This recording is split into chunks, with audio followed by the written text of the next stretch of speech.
In the book of Philippians, the Apostle Paul writes to this church in Philippi, and he calls them to live in a way that exudes the beauty of Jesus. And the way he seeks to get them there is by calling them to meditate on all the beauty that they've experienced in Christ. Chapter 2, verse 1 starts out this way. So if there is any encouragement in Christ, and I think he wants them and us to respond with, of course there is. Any comfort from love? Indeed there is. Any participation in the Spirit? Certainly there is. Any affection and sympathy? Why, of course there is. And then he writes, complete my joy by being of the same mind, having the same love, being in full accord and of one mind.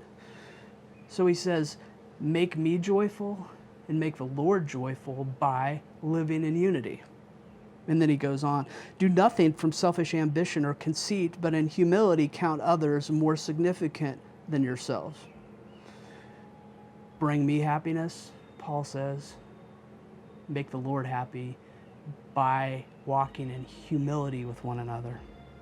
And then he says, let each of you look not only to his own interests, but also to the interests of others. So Paul says, bring me pleasure as you bring the Lord pleasure, by living in sacrificial service before one another. And then he finishes this section at least, have this mind among yourselves, which is yours in Christ Jesus.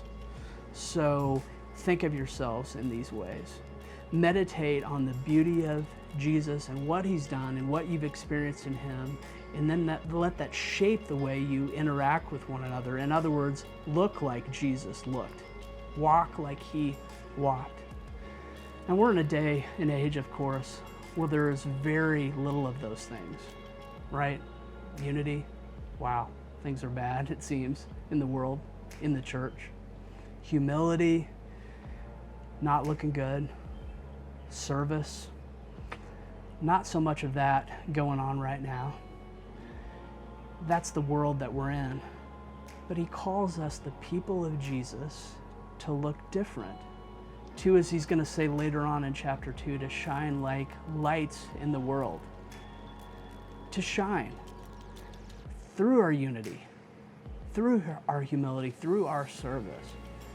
And again, the way we get there is to ponder what we've experienced, all the glory we've experienced in the gospel in Christ Jesus.